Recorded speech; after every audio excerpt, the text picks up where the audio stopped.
di modul 1.4 di CGP angkatan 9.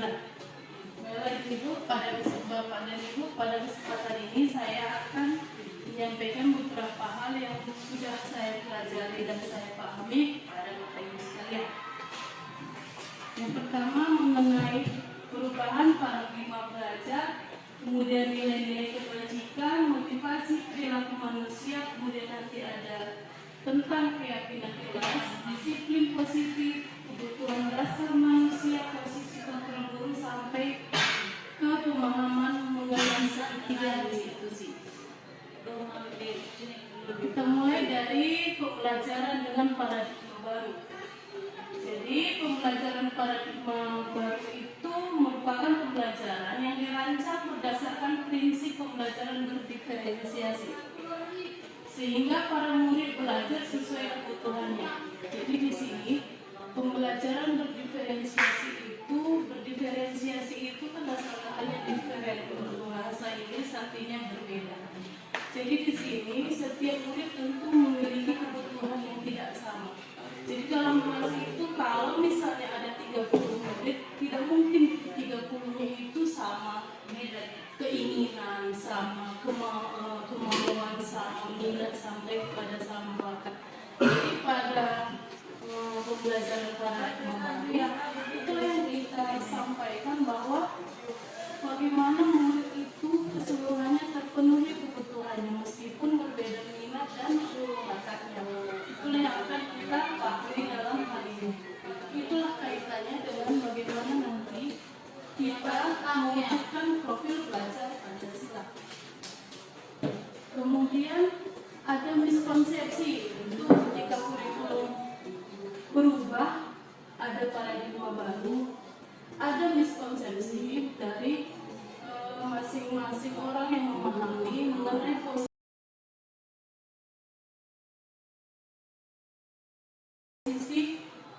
kontrol. Di sini ada yang memahami guru itu mengontrol murid. Jadi guru tetap berperan sebagai pengendali bagi murid.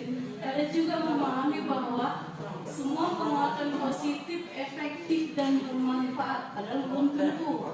Tidak semuanya penguatan itu nanti hasilnya positif. Kemudian ada pemahaman bahwa kritik dan membuat rasa bersalah mampu menguatkan karakter. Jadi sebenarnya tidak selalu ketika kita menghadapi murid yang bermasalah, kita jadikan dia menjadi seorang yang menyadari kesalahannya, itu nanti dampaknya bagus. Tidak harus seperti itu. Kemudian ada juga yang berpendapat bahwa orang dewasa merasa berhak. Jadi karena kita di sekolah, orang dewasa tentu adalah guru. Kemudian anak-anak itu, anak murid kita jadikan seseorang yang kita paksa kehendak kita kepada, meskipun tujuannya untuk kebaikan, tapi sebenarnya tidak harus kita paksakan keinginan kita sebagai orang dewasa kepada murid seperti itu. Kemudian dalam hal mengubah paradigma stimulus respon untuk pendekatan teori kontrol, di sini ada tabel bagaimana stimulus respon itu, misalnya realitas atau kebutuhan kita sama, tapi dalam teori kontrol realitas kebutuhan kita berbeda. Seperti itu. Jadi tidak semua sama meskipun dalam jenjang yang sama atau kelompok atau rombongan belajar yang sama. Kemudian ada stimulus respon, semua orang melihat hal yang sama, tapi sebenarnya harus kita pahami bahwa setiap orang memiliki gambaran yang berbeda. Kemudian kita mencoba mengubah orang agar berpandangan sama dengan kita. Jadi kita ubah pemahaman menjadi kita berusaha memahami pandangan orang lain tentang dunia. Kemudian perilaku buruk dilihat sebagai suatu kesalahan. Kemudian kita pahami, kita ubah pemahaman kita menjadi semua perilaku memiliki tujuan.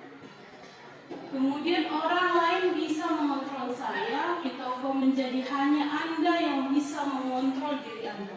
Jadi disinilah kunci atau intinya ada istilah kurikulum merdeka. Jadi tidak ada lagi orang yang menjajah diri kita, karena diri kita adalah kita yang mengontrol, bukan ada kendali dari orang lain.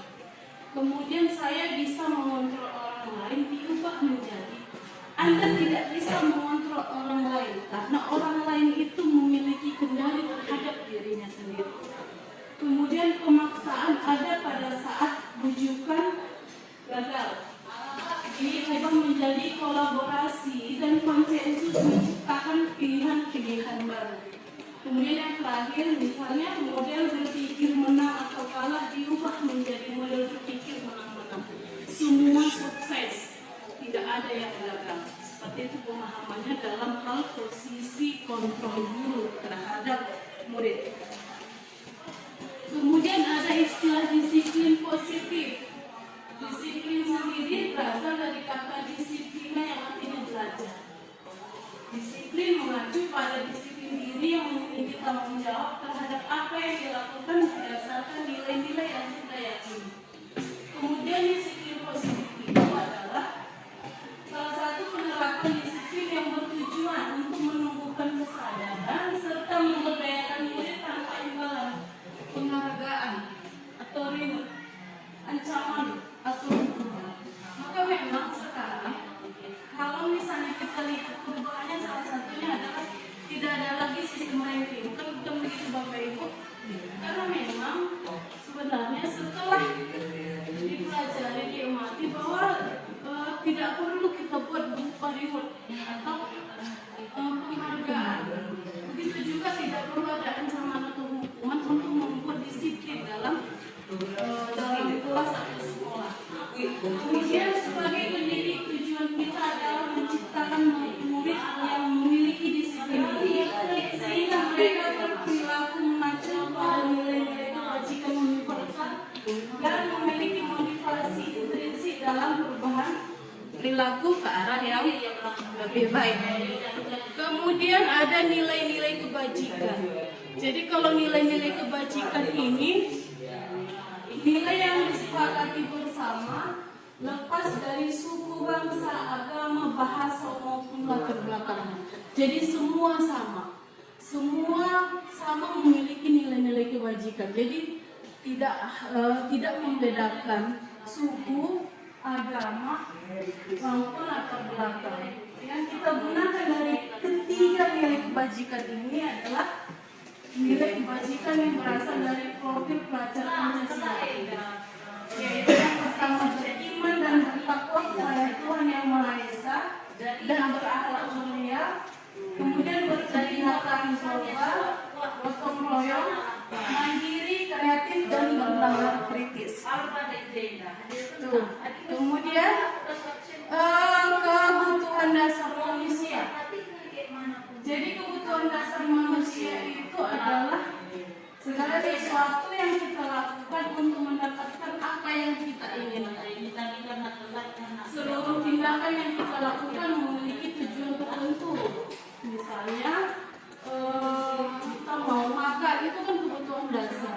Nanti kita belajar mengenai jenis-jenisnya. Di sini ada 5 kebutuhan dasar manusia. Yang pertama bertahan hidup, itulah tadi makan, pakaian, tempat tinggal, sampai keamanan dan kesehatan. Kemudian yang kedua kasih sayang dan rasa diterima. Yang ketiga penguasaan. Jadi harga diri, keinginan untuk diakui itu termasuk kebutuhan dasar.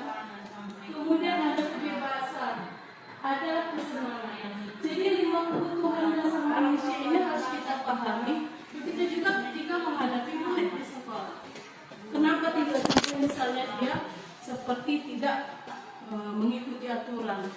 Maka perlu kita pahami dari kelima kebutuhan dasar ini mungkin ada di antara kelima ini yang dia inginkan atau dia butuhkan. Misalnya mungkin keinginan untuk dianggap, maka kemudian mungkin mencari perhatian dalam membuat sesuatu yang melanggar aturan. Bisa saja seperti itu. Atau ketika dia bertahan hidup, di situ contohnya ketika dia pergi bermisi keluar kelas, justru dia pergi ke kantin untuk jajan. Mungkin di situ adalah kebutuhannya adalah bertahan hidup, karena memang tidak sarapan dari rumah seperti itu.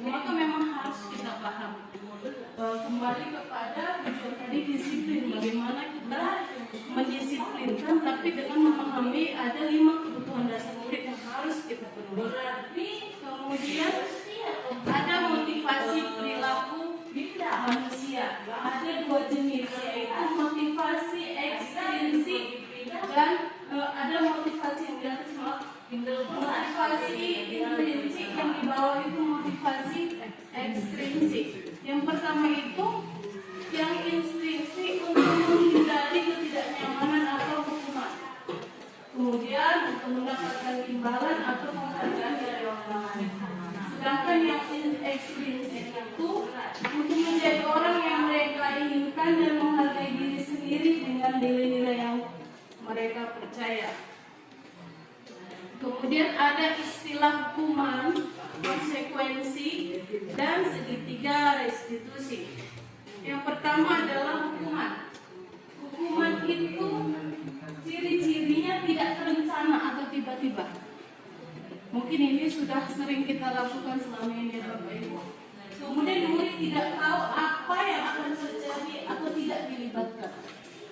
Jadi misalnya ketika murid tidak disiplin, kalau misalnya dalam hal melanggar aturan, kita tidak ambil disiplin, kemudian kita kasih hukuman yang tidak direncanakan, dan murid pasti tidak tahu kan. Mungkin hari ini seperti ini, hukumannya besok lain lagi. Itu ciri hukuman. Kemudian bersifat satu arah, berasal dari kita, Bu. Itu. Yang terakhir berupa hukuman fisik atau psikis biasanya. Misalnya keliling lapangan lari, atau misalnya dimarahi, itu kan psikisnya yang kena seperti itu. Kemudian ada konsekuensi. Konsekuensi itu terencana, disepakati sesuai aturan. Mungkin sudah kita buat dari peraturan di sekolah itu. Kalau kamu tidak mengerjakan PR, ini nanti misalnya hukumannya, kamu bertambahlah tugas kamu. Kemudian murid tetap tidak dibuat nyaman karena dia merasa tidak terpenuhi kebutuhannya. Kemudian sikap guru selalu mengatakan murid itu konsekuensi. Jadi bagaimana dalam hal mendisiplinkan itu ada tawaran istilahnya segitiga restitusi, yaitu proses menciptakan kondisi bagi murid untuk memperbaiki kesalahan. Yang kedua, proses kolaboratif yang mengajarkan murid untuk mencari solusi sendiri.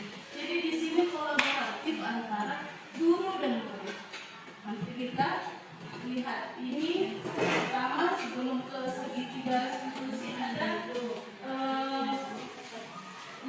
posisi kontrol dulu. Yang pertama itu sebagai penghukum, yang kedua pembuat merasa bersalah, yang ketiga posisi teman, yang keempat memantau, dan yang ketiga manajer. Ini kalau contoh penerapan 5 posisi kontrol dulu, langsung kita ke contoh nyata yang sering kita hadapi, misalnya kasus siswa tidak memakai atribut lengkap saat upacara bendera. Jadi kalau misalnya kita beri dia ucapan hormat pada bendera selama 1 jam, itu hukum, karena sifatnya berubah satu arah dan tiba-tiba tidak terencana. Kemudian berapa kali ibu atau bapak harus memberitahu kamu selalu saja mengecewakan ibu atau bapak, itu membuat merasa bersalah.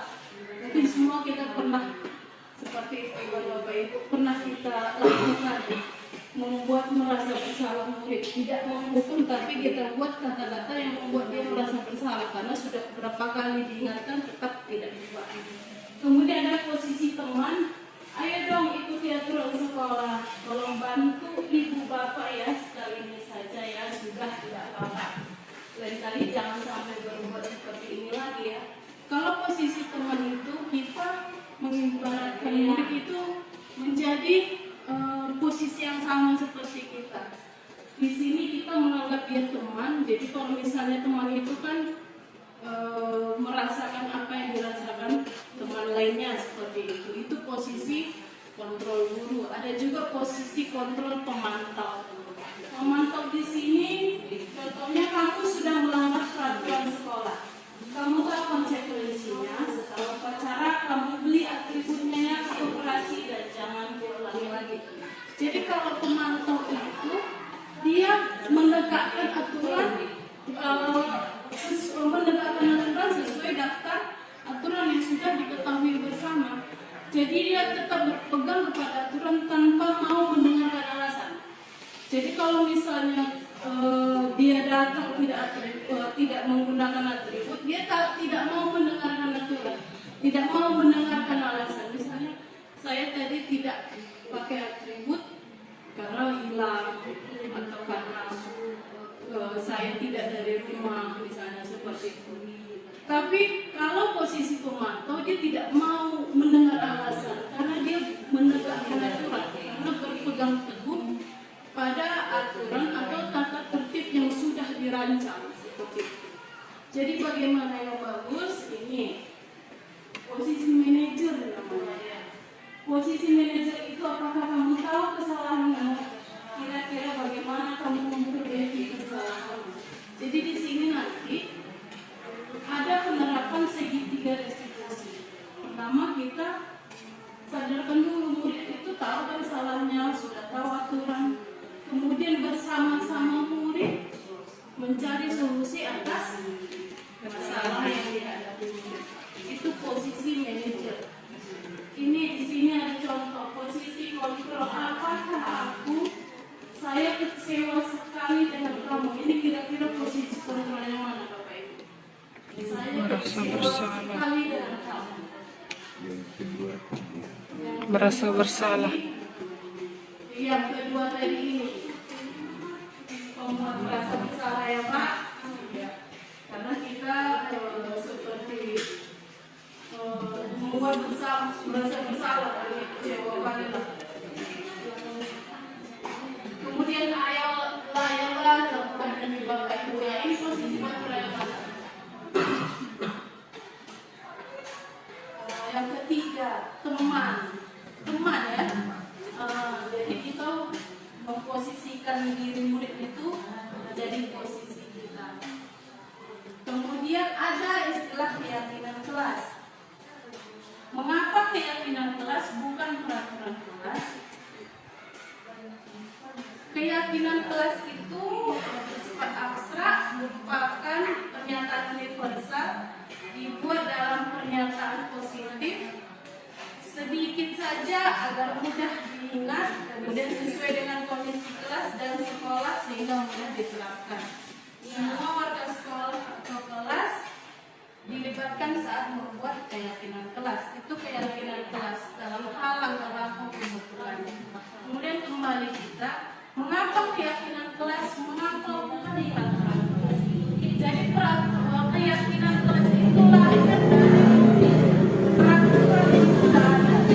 Jadi kalau misalnya di sekolah kita ada aturan sampai di sekolah itu jam 7.45 bel masuk kelas. Jadi kita buat dalam kelas kita, kelas yang kita ambil, kita buat kalau misalnya kamu terlambat, seperti ini aturannya.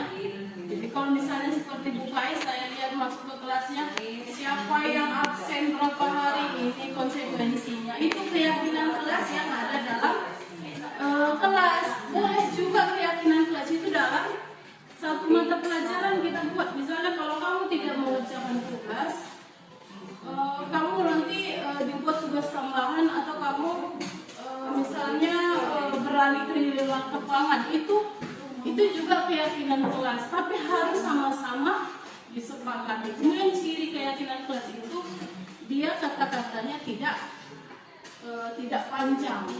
Jadi kalau misalnya ada peraturan sekolah, datang ke sekolah jam 7.45, kita buat keyakinannya tidak boleh terlambat. Jadi tidak boleh terlambat itu ukurannya sampai ke sekolah 7.45 sudah sampai. Seperti itu kita buat dalam bentuk kalimat yang lebih pendek. Kemudian dilarang membuang sampah di area sekolah, dilarang membuang sampah sampah sembarangan. Itu misalnya peraturan sekolah. Kita buat keyakinan kelas kita adalah jaga kebersihan seperti itu. Jadi lebih ringkas, bisa 2 atau 3 kata paling banyak, tapi agar dapat mudah diingat. Seperti itu. Kemudian jangan mengganggu teman atau tidak mengganggu barang teman. Kita buat di situ keyakinan kelasnya saling menghargai. Jadi cuma 2 kata, tapi maknanya luas kalau dalam peraturan. Assalamualaikum warahmatullahi wabarakatuh. Waalaikumsalam warahmatullahi wabarakatuh. Apa kabar semuanya? Alhamdulillah baik, Bumi. Alhamdulillah semua dalam keadaan baik. Kemudian sebelum kita mulai pembelajaran kita hari ini, Ibu minta salah satu dari kalian untuk memimpin doa. Silakan, Dira. Mari kita berdoa. Doa dimulai.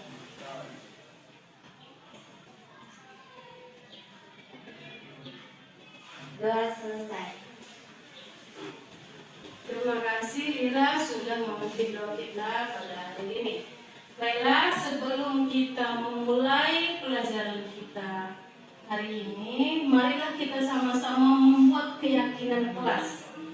Jadi tujuannya supaya pembelajaran kita hari ini berjalan lancar dan sesuai dengan apa yang kita harapkan, yaitu tujuan pembelajaran yang kita harapkan.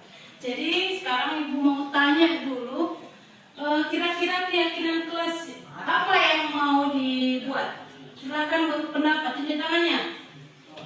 Adel. Tidak membuang sampah sembarangan, Bumi. Tidak membuang sampah sembarangan.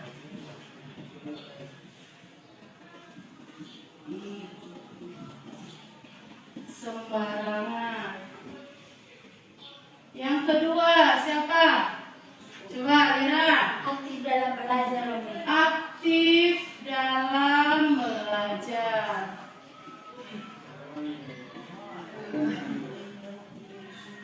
Siapa lagi? Yuli. Mengerjakan tugas-tugas yang diberikan, Bumi. Mengerjakan tugas yang diberikan. Ada lagi? Silakan. Tidak terlambat masuk ke ruang agama. Tidak terlambat.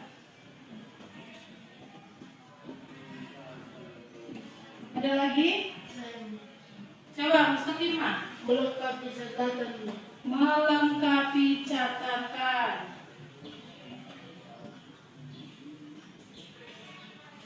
Yang keenam ada lagi? Coba. Tidak membuat keributan saat belajar. Tidak membuat keributan.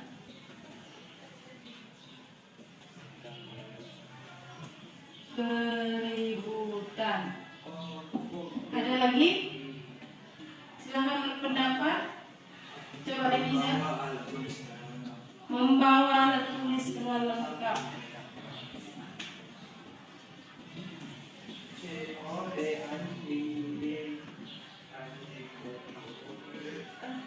Ada lagi? Cukup? Cukup. Jadi coba kita lihat. Yang pertama, dari Adel tidak membuang sampah sembarangan. Kemudian yang kedua, aktif dalam belajar. Yang ketiga, mengerjakan tugas yang diberikan.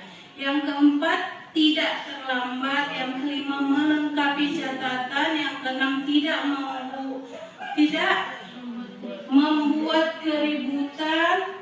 Kemudian membuat alat tulis lengkap. Inilah yang sudah disampaikan oleh kawan-kawannya mengenai aturan atau keyakinan kelas yang akan kita buat. Sekarang kita pilih satu. Tidak membuang sampah sembarangan. Sepakat kita? Sepakat kita di sini menjaga kebersihan. Kemudian aktif dalam belajar. Sepakat? Sepakat. Berarti aktif dalam Belajar. aktif dalam belajar. Yang ketiga, mengerjakan tugas yang diberikan. Setuju. Berarti mengerjakan tugas.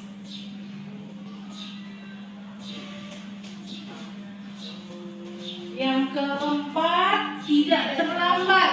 Setuju. Berarti harus disiplin. Tepat waktu, disiplin waktu. Nah, kemudian melengkapi catatan. Setuju. Berarti dia tadi masuk ke dalam mengerjakan tugas. Ya, jadi melengkapi catatan masuk ke dalam mengerjakan tugas. Sudah kita padakan di situ ya. Kemudian tidak membuat keributan. Setuju kita? Setuju. Berarti harus ada prinsip saling menghargai. Jadi kita harus menghargai orang lain yang sedang belajar dalam tidak membuat keributan. Yang terakhir, membawa alat tulis lengkap. Setuju. Berarti melengkapi perlengkapan, ya kan? Melengkapi perlengkapan. Perlengkapan sekolah. Seperti itu. Jadi inilah keyakinan kelas yang sudah sama-sama kita sepakati. Ada tambahan atau sudah kita cukupkan sampai di sini? Cukup? Jadi Bu harap yang keenam ini sama-sama kita ingat. Mulai dari menjaga kebersihan, aktif dalam belajar, mengerjakan tugas, disiplin, saling menghargai, kemudian melengkapi peralatan sekolah. Jadi ini harus diingat, ditanamkan dalam diri supaya pembelajaran kita berjalan lancar dan sesuai dengan tujuannya. Seperti itu ya. Terima kasih sudah sama-sama kita membuat keyakinan kita, mudah-mudahan kita dapat laksanakan dengan baik. Dengan keyakinan itu bedanya. Kemudian ini segitiga restitusi. Jadi bagaimana kita menghadapi murid atau menegakkan disiplin tadi bisa dengan cara segitiga restitusi. Apa itu? Itu adalah suatu proses dialog yang dijalankan oleh guru akan dapat menghasilkan murid yang mandiri dan bertanggung jawab. Tahapannya ada 3, mulai dari menstabilkan identitas, kemudian validasi tindakan yang salah, kemudian menanyakan keyakinan. Menstabilkan identitas itu seperti ini kata-katanya. Dia berdasarkan prinsip membuat kesalahan adalah bagian dari proses pembelajaran. Jadi semua orang pernah berbuat salah, termasuk guru. Jadi kata-katanya bisa seperti ini. Berbuat salah itu wajar. Tidak ada manusia yang sempurna. Ibu atau bapak juga pernah melakukan itu. Ibu atau bapak tidak mau mencari siapa yang salah, tapi ibu atau bapak ingin mencari solusi. Itu menstabilkan identitas. Jadi ketika murid berbuat salah, kita yakinkan bahwa kita berada di pihaknya karena kita juga pernah berbuat hal yang sama, sehingga murid tidak merasa bersalah atau merasa tidak percaya diri. Kemudian yang kedua, validasi tindakan yang salah. Itu berdasarkan prinsip setiap perilaku manusia berupa memenuhi suatu kebutuhan tertentu. Kamu pasti punya alasan berbuat seperti itu. Misalnya kamu pasti punya alasan ketika tidak terlambat. Kamu pasti punya alasan ketika mengganggu teman. Kamu pasti punya alasan kenapa tidur dalam kelas seperti itu. Kita validasi bahwa dia salah dan kita yakini dia punya alasan sesuai dengan 5 kebutuhan dasar manusia tadi. Kemudian yang terakhir, menanyakan keyakinan. Disinilah solusi bersama kita guru dengan murid untuk menyelesaikan persoalannya tadi, tapi tetap apa keyakinan kelas kita? Coba kamu ingat, apa keyakinan kelas yang kita buat? Misalnya dia tadi mengaku teman, jadi mungkin dia jawab saling menghargai, Bu, seperti itu. Kemudian nilai apa yang telah kita sepakati sesuai dengan keyakinan kelas yang sudah kita rancang tadi. Kemudian sampai kepada solusi, kamu ingin menjadi orang yang seperti apa? Karena dia sadari tadi misalnya dia mengaku teman, kemudian dia sudah melanggar keyakinan kelas yang saling menghargai. Kemudian ketika kita tanya kamu ingin menjadi orang yang seperti apa, nanti bisa dia jawab, saya akan menjadi orang yang lebih baik lagi. Kemudian tidak mengganggu teman lagi, akan lebih menghargai teman atau menghargai orang lain seperti itu. Kalau misalnya kasusnya terlambat, kenapa kamu terlambat? Saya tidur terlalu malam karena sering bermain game online misalnya. Kemudian kita tanya, kamu tahu keyakinan kelas yang kamu langgar? Dia mungkin jawab, ya Bu, disiplin karena terlambat. Jadi kemudian bagian menanyakan keyakinan, kita tanya apa solusinya untuk menyelesaikan persoalan kamu itu. Nanti dia akan jawab, saya tidak akan tidur malam lagi, Bu, akan berusaha bangun lebih cepat seperti itu. Jadi tetap kemudian nanti tetap ada konsekuensi dari persoalan yang sudah dihadapi, tapi tetap dengan solusi bersama yang dia dua arah, tidak dari guru saja tapi juga dari murid, bangkit atau lahir dari keinginan murid untuk berubah misalnya. Jadi apa konsekuensinya, apa yang akan kamu lakukan. Kemudian kalaupun misalnya dia nanti melakukan sesuatu yang di luar kebiasaan, misalnya ketika dia tidak membuat PR, kemudian saya akan membuat makalah, Bu, atau saya akan membuat diskusi mengenai tema saling menghargai atau mengenai disiplin seperti itu. Dia tetap berupa hal yang menjadi tugas tambahan sama kepada murid, tapi dengan kerelaan seperti itu, karena kita sama-sama membuat solusi itu dari dua arah, murid dan Diki. Ibu mendengar dari guru piket bahwa kamu belakangan ini sering terlambat. Iya, Bu. Menurut yang kamu ingat, sudah berapa kali kamu terlambat? Sudah 5 kali, Bu. Sudah 5 kali. Menurut kamu sering terlambat itu sebuah kesalahan atau tidak? Iya, Bu, sebuah kesalahan. Sebenarnya Diki, berbuat salah itu hal yang manusiawi. Setiap kita yang namanya manusia pasti pernah berbuat salah. Tapi yang penting kita mempunyai keinginan untuk memperbaiki dan merubah kesalahan itu. Bu. Baiklah, marilah kita cari solusi atas permasalahan kamu. Baik, Bu. Kamu sering terlambat karena apa? Karena sering begadang, Bu, dan bangun kesiangan. Kamu tahu keyakinan kelas yang sudah kita sepakati, Diki? Tahu, Bu. Dari keyakinan kelas tersebut, keyakinan kelas yang mana yang kamu langgar? Disiplin, Bu. Disiplin. Menurut kamu disiplin itu penting? Sangat penting, Bu. Pentingnya di mana? Pentingnya karena saya bisa menghargai waktu dan datang tepat waktu, Bu. Ya, benar. Jadi kalau kita sudah menghargai waktu, berarti juga sebenarnya kita menghargai diri sendiri. Iya, Bu. Jadi kira-kira solusi apa yang bisa kita ambil dari masalah kamu itu, Diki? Saya akan bangun lebih awal supaya tidak kesiangan lagi, Bu. Baiklah, terima kasih. Ibu hargai keinginan kamu untuk merubah diri. Ibu juga akan bekerja sama dengan orang tua kamu di rumah agar bisa memantau jam tidur dan jam bangun kamu sehingga kamu tidak terlambat lagi ke sekolah. Baik, Bu. Terima kasih atas perhatiannya. Terima kasih, Diki. Silakan masuk ke kelas. Baik, Bu. Udah. Guru seperti itu. Jadi demikian tadi mengenai budaya positif. Itulah yang saya pelajari selama modul 1.4. Mudah-mudahan apa yang saya sampaikan hari ini menjadi pemahaman baru bagi kita. Kemudian kalau misalnya kita terapkan dalam kehidupan kita di sekolah, jadi untuk membuat budaya positif itu menjadi nyata seperti itu. Terima kasih atas perhatian Bapak Ibu. Apabila ada yang ditanyakan, saya persilakan. Silakan, Pak.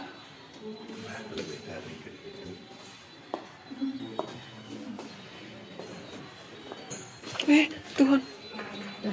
Ini nanti potong ya, Bu. Ya. Ya, jadi saya sebenarnya mengucapkan terima kasih atas paparan Ibu. Jadi sepertinya dalam kegiatan kita belajar mengajar di sekolah ini, ya ada beberapa hal yang sepertinya harus saya ubah untuk diri saya. Tapi dalam hal ini sesuai dengan kondisi lingkungan pada saat ini, di mana aturan sekolah yang ada ini anak kita memakai sepatu hitam. Tapi karena lingkungan kita sekarang dalam cuaca hujan, jadi ini perlu saya rasa kita pikirkan.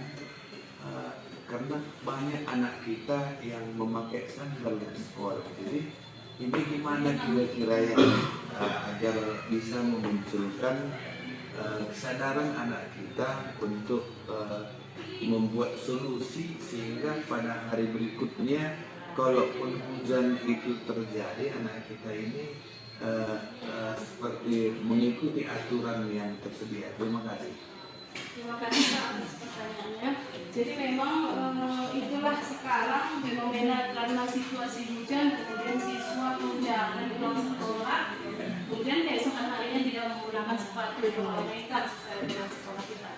Jadi hal itu kemarin juga sudah disinggung oleh Bu NSG selaku PKS Kesiswaan. Yang pertama solusinya, kalau memang harus menggunakan sepatu hitam ke sekolah, ya memang harus seperti itu, karena memang aturan seperti itu. Jadi kemudian ketika sepatu yang digunakan itu basah, bagaimana? Jadi ada solusinya, dilapisi dengan plastik dulu baru kita gunakan sepatu. Jadi kalau misalnya setelah menggunakan kaos kaki, gunakan plastik baru gunakan sepatunya, karena tetap aturan itu sudah kita sepakati, sudah kita yakini. Karena di awal pembelajaran ketika anak kelas 10 datang ke sekolah kita, sudah kita bagi tata tertib sekolah, kemudian disetujui, ditandatangani oleh orang tua dan siswa. Jadi karena sudah disetujui, memang itulah yang harus kita tegakkan untuk menemukan disiplin. Jadi solusi itu yang ditawarkan. Kemudian ditawarkan seperti itu, menurut saya tidak ada masalah ketika diterapkan karena tidak menambah biaya, bukan begitu Bapak Ibu. Jadi hal seperti itulah yang memang kita berpihak pada murid. Kalau misalnya dia punya dana untuk membeli sepatu satu lagi, dia beli dua seperti itu. Kalau memang satu cuman solusinya seperti itu, karena tidak mungkin 2 hari baru kering sepatunya kan Pak. Jadi kalau misalnya setengah hari itu dia gunakan, mungkin pulang sekolah nanti sudah kering seperti itu. Menurut saya seperti itu Pak. Ya, terima kasih. Apakah ada pertanyaan lain Bapak Ibu? Sudah ya, silakan Bu. Tadi kan pada penerangan yang ada di sini tentang disiplin positif. Seperti keadaan di sekolah, kami beberapa guru hampir semua memang melakukan yang namanya kesepakatan kelas.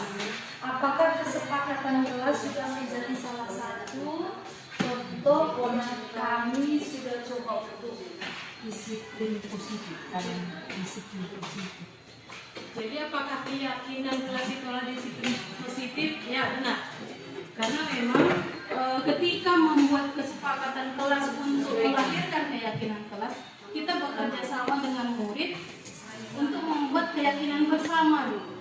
Mungkin di awal ada 10 atau 12 keyakinan kelas yang kita rancang. Tapi kemudian setelah bersepakat dengan antara guru dan murid, mungkin dia hanya menjadi 8, kan seperti itu Bapak Ibu. Jadi karena ada juga yang tawaran pertama kan, kalau membuat keyakinan kelas itu kan kita tawarkan kepada murid, kemudian murid masing-masing menyampaikan pendapat, kemudian ditulisi semua, kemudian kita sepakati dengan memilih yang sanggup kita buat seperti itu. Jadi karena memang sudah sama-sama berjalan 2 arah, kemudian sesuai keinginan murid, lebih berpihak pada murid sesuai dengan bagaimana kita filosofi pendidikan Diajar Dewantara berpihak kepada murid. Jadi itu memang betul adalah budaya positif atau disiplin positif seperti itu. Ada lagi Bapak Ibu? Saya rasa cukup. Terima kasih atas perhatian.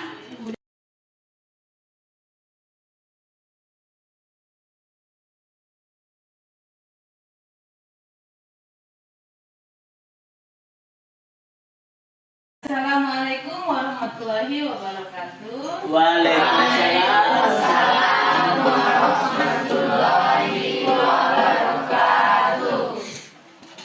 Apa kabar semuanya? Alhamdulillah semua dalam keadaan baik. Kemudian siapa teman yang hari ini tidak hadir? Sahena, Sahena. Kemudian ada lagi? Kila Angga. Angga ya. Mudah-mudahan mereka yang tidak hadir pada kesempatan berikutnya akan hadir bersama kita. Kemudian pada kesempatan ini ingin menyampaikan sebelum kita mulai belajar, ada baiknya kita membuat kesepakatan, sebuah kesepakatan nanti kita jadikan keyakinan kelas kita agar pembelajaran kita dapat berjalan lancar dan dapat berjalan dengan efektif. Bisa dipahami? Bisa. Jadi pertanyaannya, apa yang kalian inginkan dalam pembelajaran kita? Misalnya tidak terlambat, misalnya tidak boleh menggunakan HP, seperti itulah. Untuk nanti kita sepakati bersama keyakinan kelas yang mana yang mau kita jadikan, kesepakatan mana yang mau kita jadikan keyakinan kelas kita bersama. Sampai sini paham? Nanti akan dibagikan kertas. Kertas ini satu orang satu akan mendapat kertas. Kemudian kalian tuliskan apa yang kalian paling inginkan untuk dijadikan keyakinan kelas. Kemudian siapa yang sudah selesai boleh ditempel di papan tulis. Dituliskan nama dan dituliskan keyakinan kelas yang kalian sampaikan secara individu. Paham sampai sini? Paham. Kita semua akan mendapat satu-satu. Tulis nama dan tulis apa yang ingin kalian jadikan keyakinan kelas ya.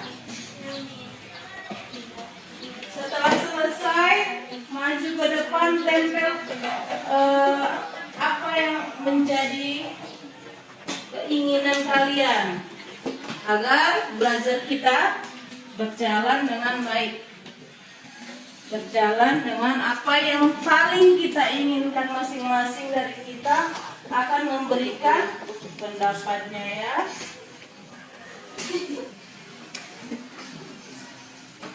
Tulis nama. Jadi semua mempunyai kesempatan yang sama dan hak yang sama menyampaikan pendapat. Jadi bukan hanya dari ibu selaku guru kalian, tapi kalian juga terlibat di dalamnya ya.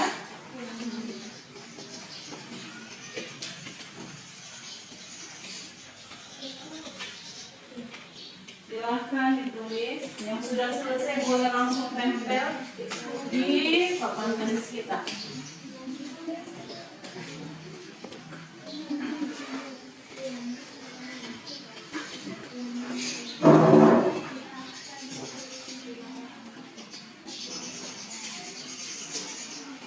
Nanti keyakinan kelas yang sudah sama-sama ditempel, kita pilih yang mana yang paling sesuai dengan keinginan kita bersama. Jadi harus sama-sama mempunyai keinginan yang sama. Gak boleh hanya keinginan satu atau dua orang.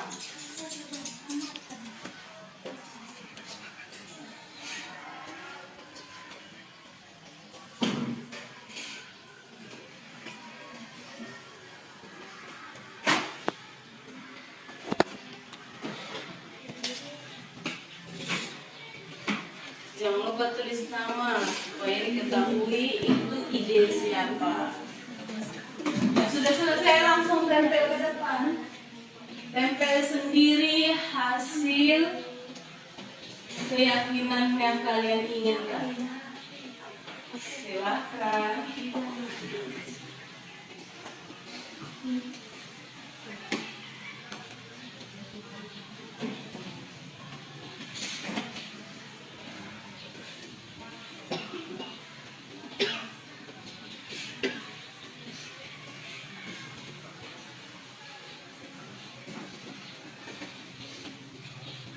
Siapa yang sudah selesai boleh tempel ke depan.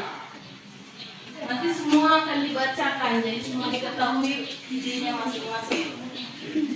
Semua punya hak dan kesempatan yang sama.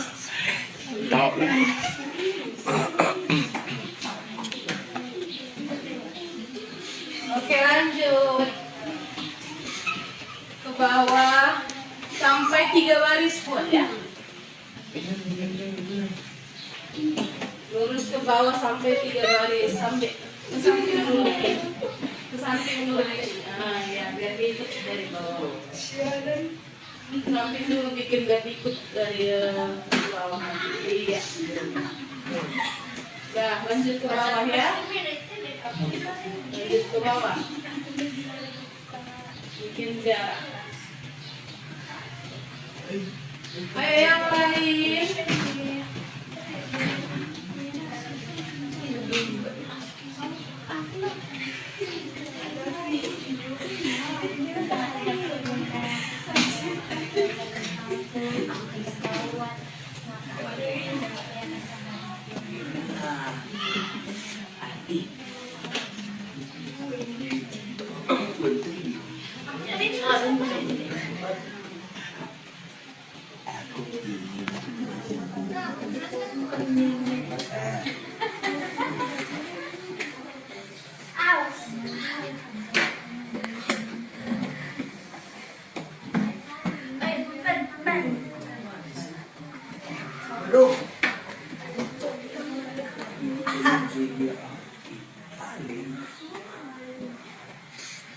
Aspal.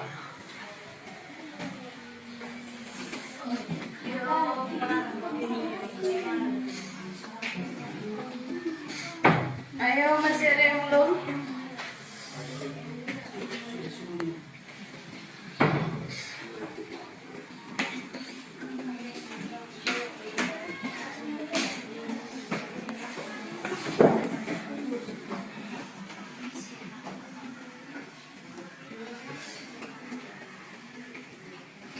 Silakan ditempel. Di bawah, bawah. Ini ya.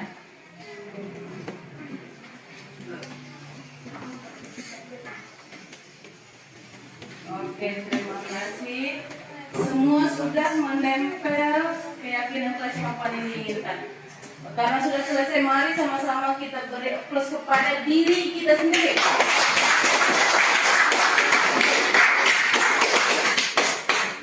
Kemudian kita lihat masing-masing dari kita membuat apa di sini. Kita mulai dari Monita. Monita dilarang berkata kotor saat di kelas. Bagaimana? Setuju. Kalau setuju kita pindah ke samping. Nanti kalau misalnya semua setuju ya baru nanti kita persingkat lagi dengan bahasa yang mudah diingat. Kemudian dari Ririn. Ririn berkata, wajib mengucapkan salam sebelum masuk ke dalam kelas dan sesudah selesai dalam pembelajaran. Jadi karena kita di dalam musola, jadi kita masuk sebelum masuk musola mengucap salam, itu usul Ririn. Bagaimana? Mengucap salam, kita pindah. Kemudian dari Regina. Regina berkata tidak boleh bermain HP saat pembelajaran sedang berlangsung. Jika ketahuan maka HP ditahan. Bagaimana? Ada? Jangan setuju-setuju aja, nanti HP-nya ditahan. Sedih. Bisa main HP kalau ada pelajaran. Berarti ini dipending dulu karena masih ada konflik di sini ya.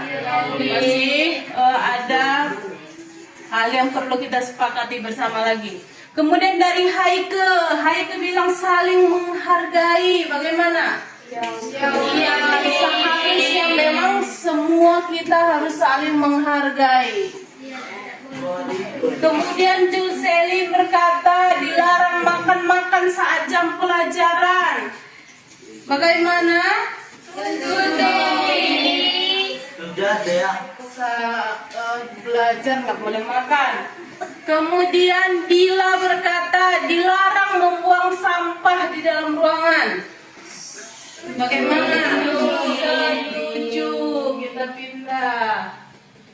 Kemudian dari Zaskia Meka, kesepakatan tidak boleh ribut di dalam kelas. Bagaimana? Setuju? Setuju. Pindah. Kemudian dari Aziza Balkis, tidak boleh telat, tidak boleh terlambat maksudnya. Bagaimana? Setuju. Ya. Salah dari Sarah Ardila, dia berkata tidak boleh ribut, tidak boleh main HP. Tadi sudah ada kan? Jadi kita dekatkan dengan yang ada tadi, tidak boleh ribut di sini, kita dekatkan. Kemudian dari Awalina Hoki, tidak boleh makan-makan, tidak boleh tidur. Oh, tidak boleh makan dan tidak boleh tidur katanya. Ada yang tidur di kelas rupanya selama ini. Belum ada.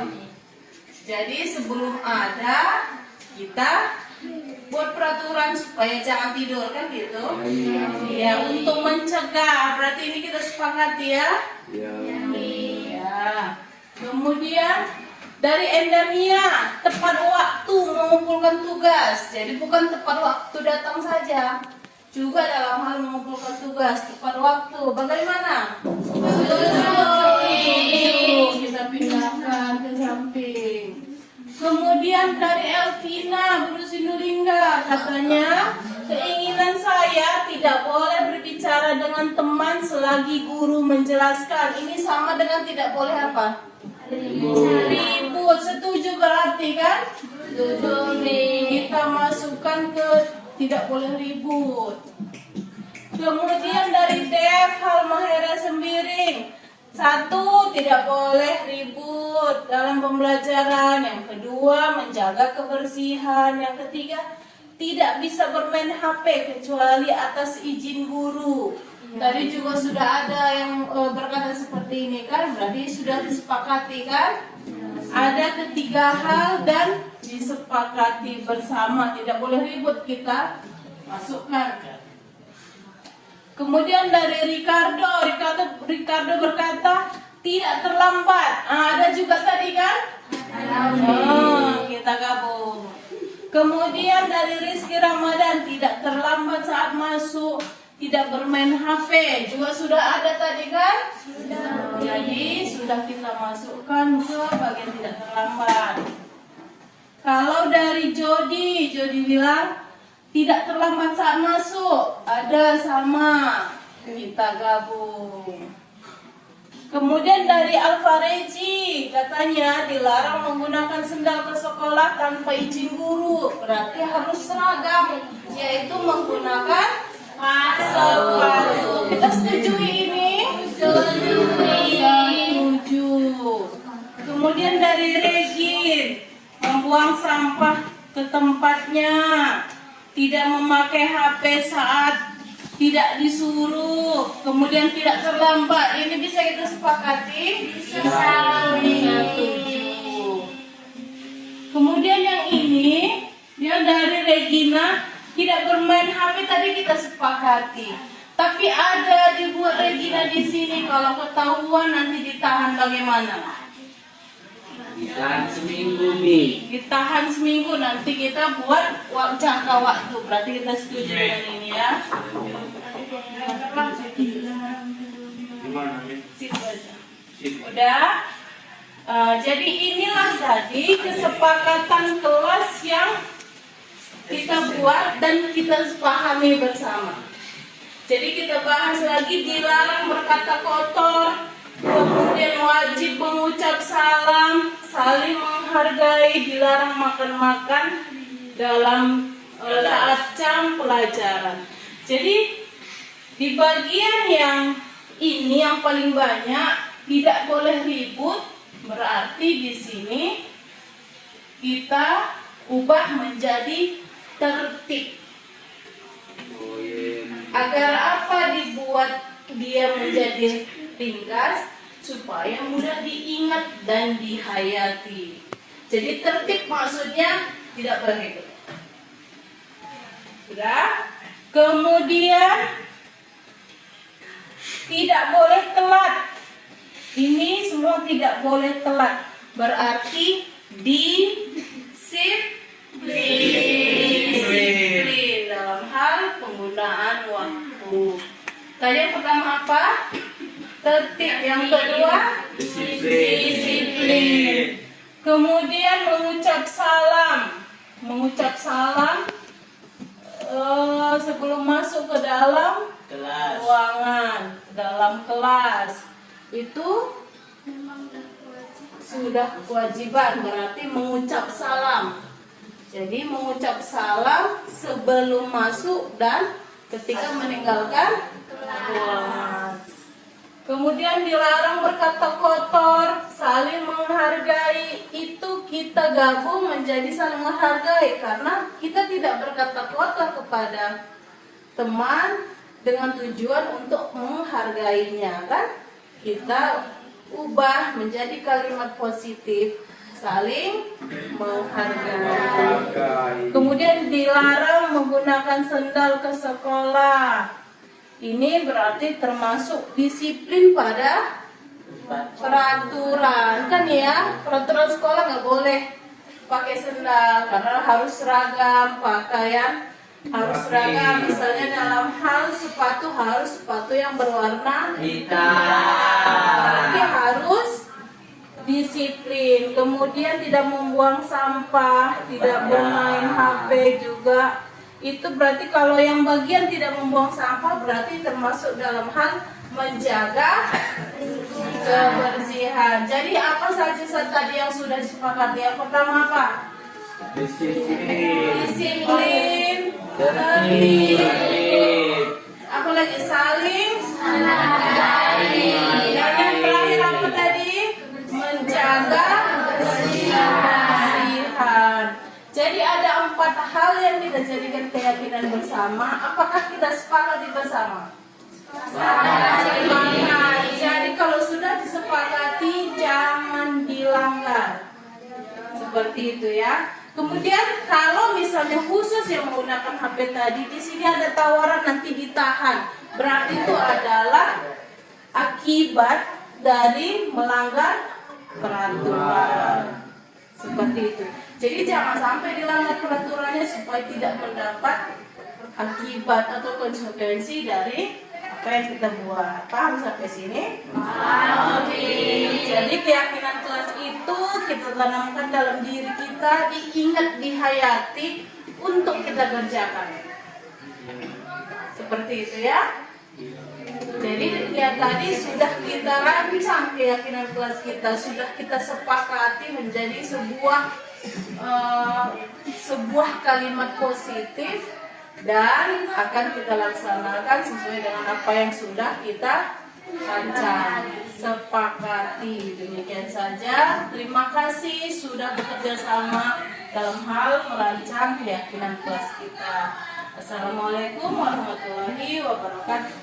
Waalaikumsalam warahmatullahi wabarakatuh. Perkenalkan, nama saya Sarah Ardila, kelas 10 IPA 2. Perasaan saya setelah membuat keyakinan kelas bersama guru dan teman-teman, saya